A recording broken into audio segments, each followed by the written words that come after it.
Welcome to another video. In this one I will be critiquing my own work to aid with development. I've been discussing recently the merits for critique, specifically self-critique, and how if as an artist you can learn to critique your own work successfully, you can really aid with your development, with your drawing, painting, any type of art. It's quite difficult to do because you've got to be really careful that you don't start to bash yourself over the head with a stick and basically tell yourself that you're rubbish. So what I tend to do with each piece that I produce, and you can see here I've got this little grey pony Crispin that was a recent commission.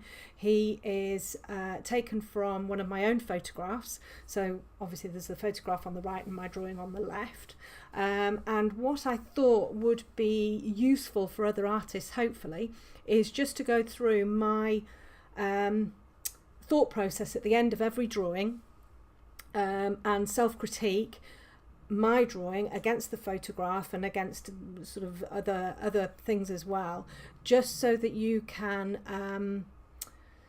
I suppose understand how I critique my work, so that I come out of it feeling really good about it, but also with a plan as to what I would have done differently and what I will do differently next time when I'm drawing something similar or something like that. Okay, so let's have a look at the reference photograph. So it's a lovely photo. It's well taken. It's all in focus. We chose the photograph that the client had specifically wanted this particular pose, so I took loads and loads of photos and we came up with this one. When I first start to create a piece, there are an awful lot of things that I think about before I put pencil to paper, and those are: what colour paper will I use, what pencils will I use, what make of pencil will I use, because they're all sort of slightly different when you use them on the paper, and the size, and is there anything specific in the photograph that the client doesn't want, or maybe I might find a bit of a challenge. So in this particular one, she didn't want the lead rope, so that's fine. We just missed the lead rope out. We toyed about taking the head collar out as well, but actually I like the head collar in as a focus, and I also like, I don't know whether you can see there, it's quite an old head collar, so it's not glossy, there isn't a huge amount of shine, but there's some texture and everything in there, and straight away that was quite exciting for me, being the sad lover of drawing leather that I am, that I could get some texture and everything into the head collar. There's also some nice movement in the head collar. You can see around here there's a bit of a twist in there, that type of thing, just to add something different to your portrait. I'd thought, right, I'm going to put this on white paper, because that's something that I think white or pale fur on white paper is really nice, and I think works really well, and also it's very subtle. My drawings are quite soft and subtle anyway, so I thought that would work really well. It did work really well, but it was hard. It was really hard. And I'll talk you through the challenges that I got, and actually I started this piece and then I scrapped it and restarted it because it just wasn't working, and it took me a good, I'd say 5 hours into drawing the neck over here before I got into the swing of things.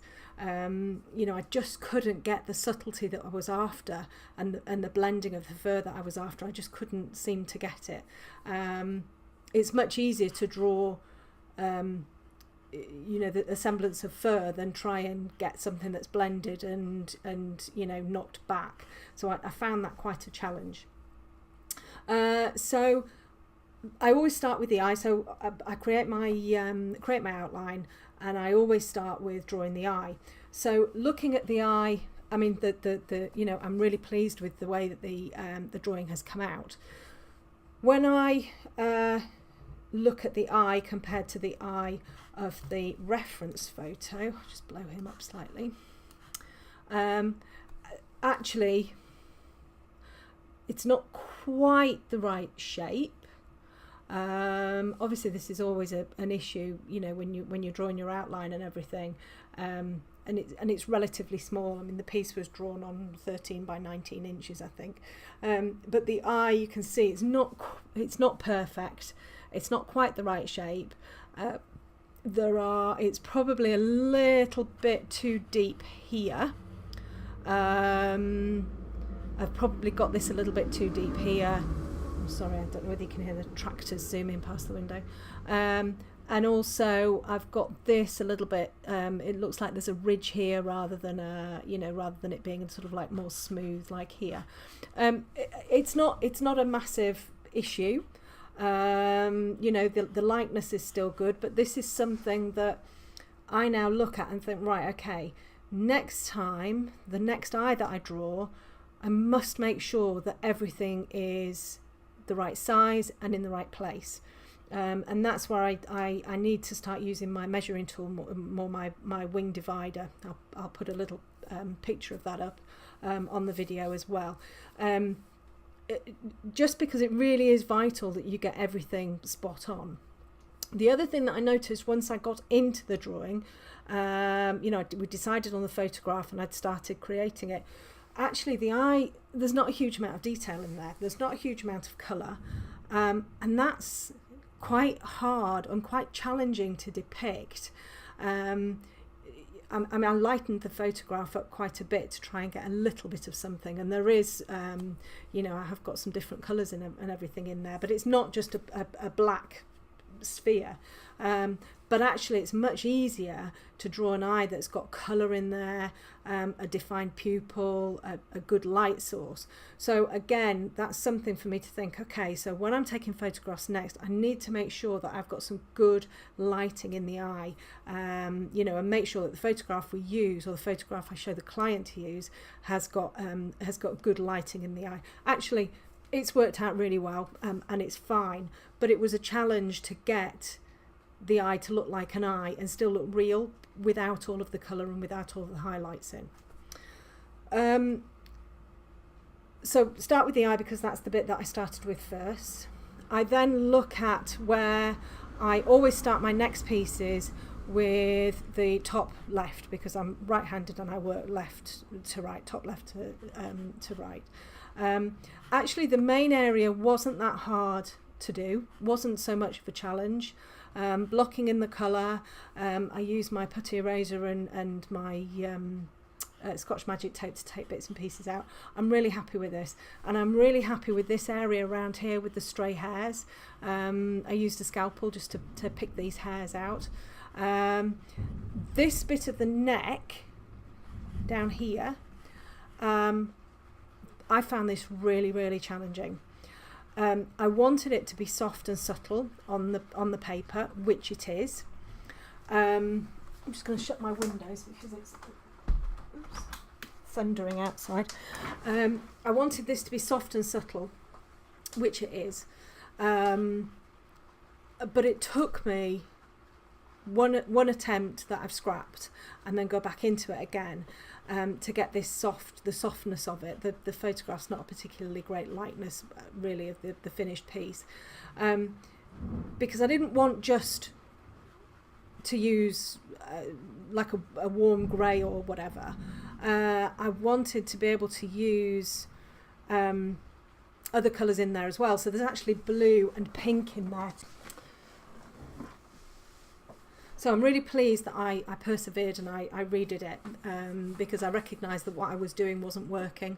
And now I'm really pleased with this side, the subtlety of the mane, how in places the neck disappears but then it sort of comes out again.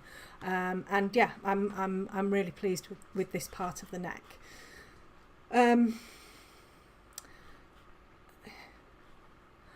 I would have done this area here differently if I was going to do it again.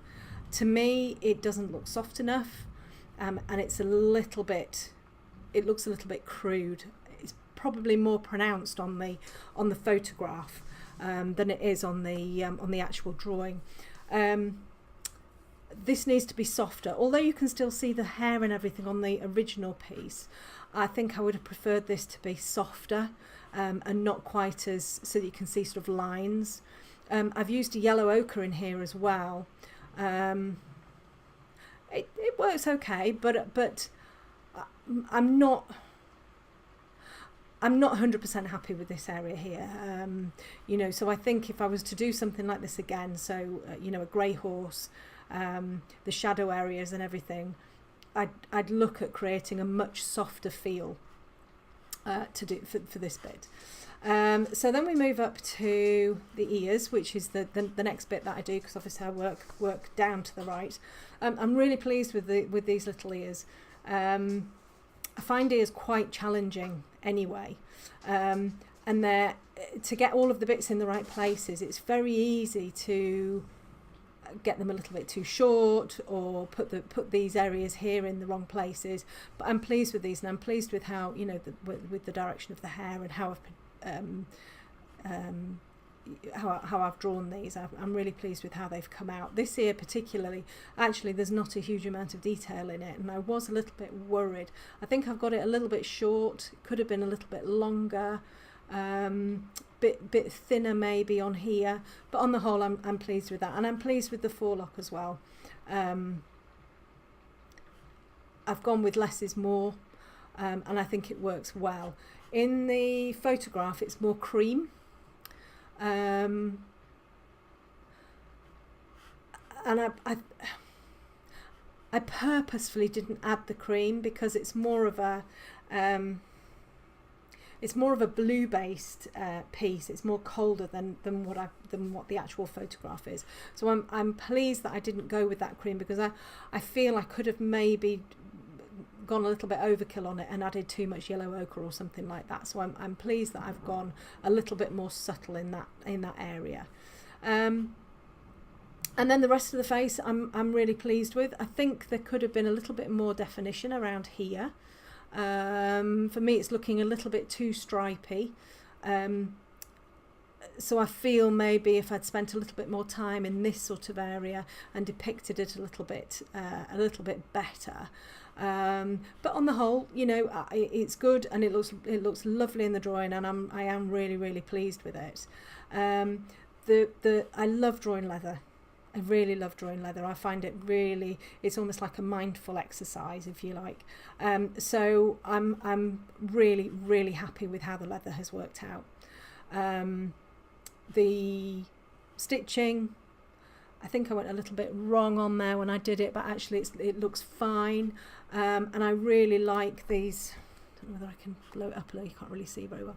I really like how I've got these little bobbly areas here, and how I've got the, you know, the old sort of worn look of the leather on here. I'm really pleased with that, and I really enjoyed drawing the leather as well. So that's something that I am particularly proud of. When it comes to the bone structure, everything like that, I'm pleased with. I really like this area around here. And actually I was thinking an awful lot around this area when I was coming to draw the piece, thinking how I would depict it and how I would use my pencils, and actually it's worked really well, and I'm pleased with how it's worked. So when it comes to the muzzle area, I started to use the new Derwent Light Fast pencils, and actually I wish now that I hadn't, not because they're not great pencils, because they are great pencils, but because I hadn't really used them before, and they go down very differently to the polychromos and the Pablos that I was using, and the luminance as well. They are very different, and I wish that actually I hadn't used them. Plus the black that I got in my, not that I use black a great deal, but the black that I got in my set, which is going back now, I don't know whether you can see here, the black was actually green, so there's a bit of a green tinge on here, but saying that, I really like this lip. I think this little lip here is lovely. It's subtle. There's not a huge amount of detail in there, but it's, you know, it shows what there is. So I think this muzzle area, I shouldn't have used the new pencils, but they'd just arrived and I was keen to try them. I'm also looking now at this jaw area here, and actually I could do with some more definition in here, some more shading in here. I mean, it doesn't matter. The piece is great. It's all framed up. The client loves it, and I am really pleased with it. But going forwards, another piece like this, another grey horse on white paper, what would I do? I would take more time before I put pencil to paper to work out which bits that I want to be really subtle and which bits I want to stand out more. I will take away not to use pencils that I'm not familiar with on a piece like this, just because I just didn't know how they were going to lay down. I will take much more time with eyes and make sure that they are the right size, you know, and all of the eyelid and everything like that is in the right place. The good things that I'm going to take away from this are, I'm so pleased with the leather. I am really, really pleased with the leather and how that's come out. I'm really pleased with the subtlety of the piece. And I've had some great comments around the subtlety of the piece and how it almost looks ghost-like. I'm pleased with that, and I'm really pleased with the piece in general. You know, I really enjoyed drawing it, and I'm very happy with it. And I learnt a lot from drawing this piece on the white paper, which you know, as you can hear from the video, I can then take forward and put into place in my next piece. So I've come out of this feeling really positive, really, really positive about the piece, because it looks great and it looks beautiful all framed up. And I've also come out of this with a plan for what I will do differently next time I'm drawing something. I don't feel disillusioned. I don't feel that I've done a really rubbish job. You know, and that's really, really important, is to keep the positivity always when you're drawing. You know, even when things are going wrong, accept that they're going wrong, you know, and if you can persevere and get over it, fine, or scrap it, start again, because it can be soul destroying, you know, persevering with a piece that just isn't working. And there's no point, because all you're doing is wasting time.